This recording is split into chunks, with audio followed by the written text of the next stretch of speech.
بسم اللہ الرحمن الرحیم۔ ایک صاحب نے کہا کہ قرآن و سنت کی روشنی میں سچی گواہی کی اہمیت کیا ہے؟ تو اس کا جواب یہ ہے کہ اللہ تعالیٰ نے قرآن مجید کے اندر جھوٹی گواہی کو یعنی شہادت الزور کو گناہ کبیرہ قرار دیا ہے۔ اس سے معلوم ہوا کہ سچی گواہی دینا یہ انسان پر فرض اور واجب ہے، اور اگر انسان جھوٹی گواہی دے تو اس کو گناہ کبیرہ ہوگا۔ گواہی کیا چیز؟ کہ یہ انسان جو آنکھوں سے دیکھتا ہے، جو اسے معلوم ہوتا ہے، وہ سچ آگے پہنچا دے، اس کو کہتے ہیں سچی گواہی۔ اور یہ انسان گواہی دے کر ہی مسلمان بنتا ہے۔ اشہد ان لا الہ الا اللہ واشہد ان محمدًا عبدہ ورسولہ، میں گواہی دیتا ہوں کہ اللہ کے سوا کوئی معبود نہیں، میں گواہی دیتا ہوں کہ محمد صلی اللہ علیہ وسلم اللہ کے بندے ہیں۔ تو یہ سچی گواہی یعنی واقعی مانتا ہے تو یہ پھر مسلمان ہوتا ہے۔ اگر یہ جھوٹی گواہی ہوتی ہے تو وہ منافق ہوتا ہے کہ زبان سے کہہ رہا ہے اندر سے مانتا نہیں ہے۔ اس لیے سچی گواہی یہ عبادت، اور جھوٹی گواہی یہ گناہ کبیرہ انسان کے لیے۔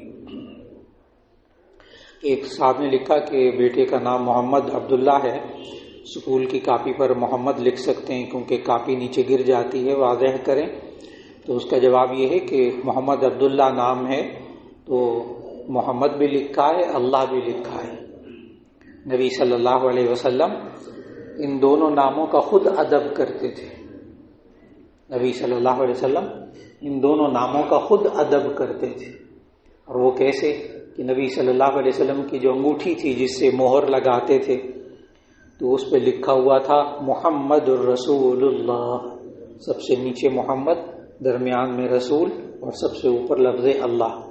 تو جامع ترمذی کی حدیث ہے، اس میں موجود ہے کہ نبی صلی اللہ علیہ وسلم جب بیت الخلاء میں جاتے تھے تو انگوٹھی باہر اتار کر جاتے تھے، انگوٹھی باہر اتار کر جاتے تھے۔ معلوم ہوا کہ محمد اور اللہ دونوں ناموں کا ادب کرنا چاہیے۔ لہذا بچوں کو سکھا دیجیے، آپ نام محمد عبداللہ کاپی پر لکھوائیں اور گر جائے تو کہیں بیٹا استغفار کر لیا کرو، بس۔ یہ کہ محمد نام نہ لکھے، نہیں، عبداللہ تو لکھے گا تو اللہ کا نام ہوگا۔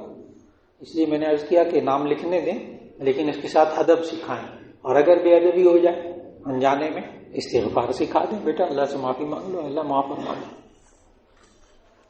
اس صاحب نے کہا میرے 3 بچے ہیں جن کی اعلیٰ تعلیم اور شادی وغیرہ کے نیت سے 3 پلاٹ لے رکھے ہیں، کیا ان پر بھی مجھے زکوٰۃ ادا کرنی ہوگی؟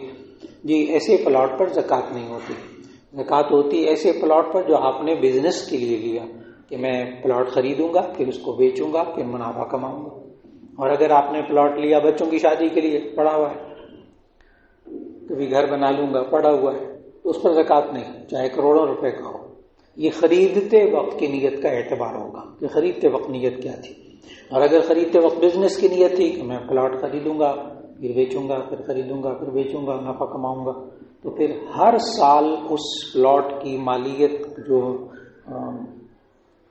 اس معاشرے کے اندر جس کو مارکیٹ ویلیو کہتے ہیں اس کے مطابق ہر سال زکوٰۃ دینی پڑے گی۔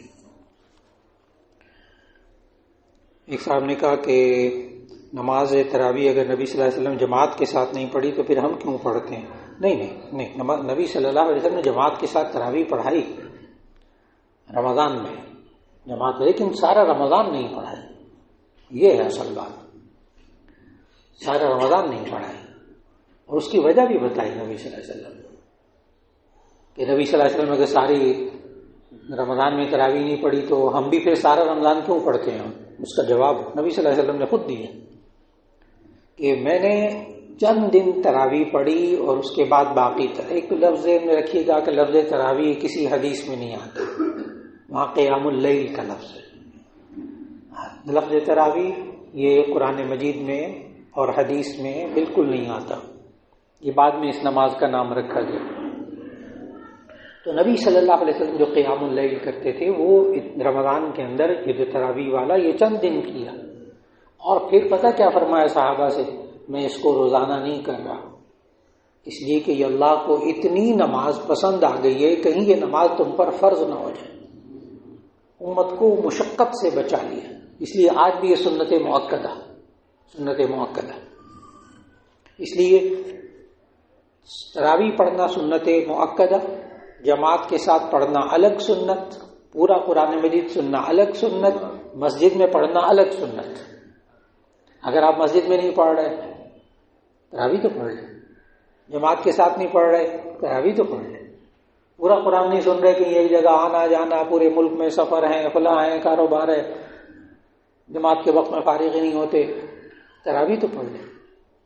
تو تراویح پڑھنا سنت مؤکدہ الگ چیز، مسجد میں پڑھنا الگ سنت، جماعت کے ساتھ پڑھنا الگ سنت، پورا قرآن سننا الگ سنت۔ اس لیے یہ نہ کہیے کہ جماعت کے ساتھ نہیں پڑھی، نہیں، جماعت کے ساتھ نبی صلی اللہ علیہ وسلم نے یہ تراویح اصل میں نفل ہے، تراویح نفل ہے، جو نفل نبی صلی اللہ علیہ وسلم نے جماعت کے ساتھ نہیں پڑھے انہیں جماعت کے ساتھ پڑھنا مکروہ ہے، خلاف سنت ہے۔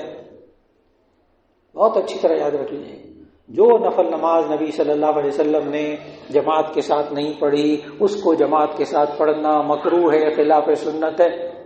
اس لیے تراویح سنت مؤکدہ جماعت کے ساتھ پڑھی، حدیث سے ثابت۔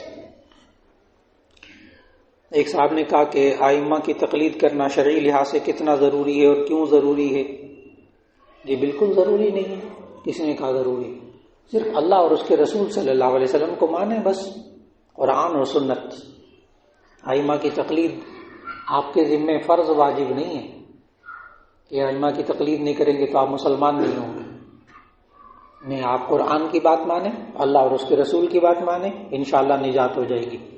لیکن اگر ایک حدیث آ گئی کہ ہاتھ سینے پہ باندھیں، ایک حدیث آ گئی ناف کے نیچے باندھیں، ایک حدیث آ گئی رفع یدین کریں، ایک حدیث آ گئی نہیں رفع یدین کرنا، تو ایسی صورت میں آپ کس پر عمل کریں گے؟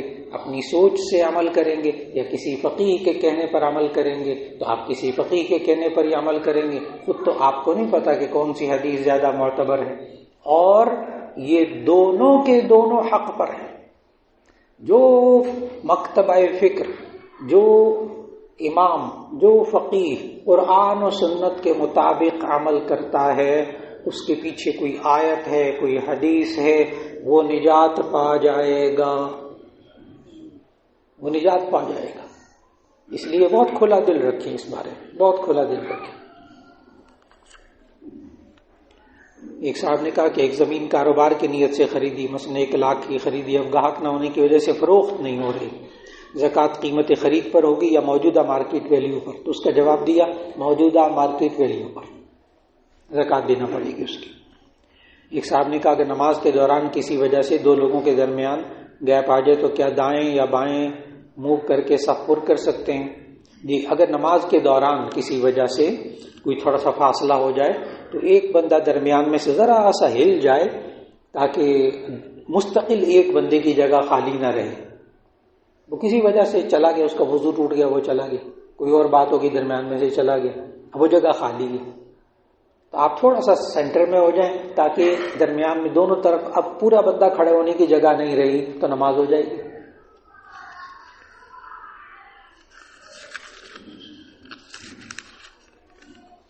ایک صاحب نے کہا چند دن پہلے ہم نے سونا خریدا اور ابھی ہم نے اس سال زکوٰۃ ادا نہیں کی، اس سال یہ خریدے ہوئے سونے کی زکوٰۃ ادا کی جائے گی یا اگلے سال؟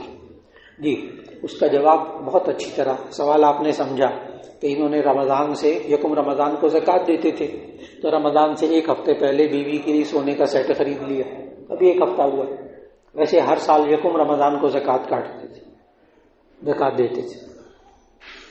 اور یہ بندہ جب سونے کا سیٹ خریدا اس سے پہلے صاحب نصاب چلا آ رہا تھا، اس سے پہلے یہ صاحب نصاب چلا آ رہا تھا، رمضان سے 1 ہفتہ پہلے سونے کا نیا سیٹ بیوی کو خرید کر دیا، بیوی پر پہلے بھی زکوٰۃ فرض ہوتی تھی، رمضان سے 1 ہفتہ پہلے یہ سیٹ خریدا ہے، اس کی زکوٰۃ بھی اس 1 رمضان کو دینی پڑے گی کیونکہ یہ پہلے سے صاحب نصاب چلا آ رہا ہے۔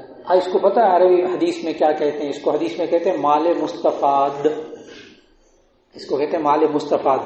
اگر یعنی فائدے میں حاصل ہونے والا مال، اگر پہلے بندہ صاحب نصاب ہے اور اسی جنس میں سے اس کے پاس مال آ گیا تو ایسی صورت میں وہ جنس خود بخود اس میں شامل ہو جائے گی. اب ایک نقد ایک جنس ہے، سونا چاندی روپیہ، اس کو کہتے ہیں نقد.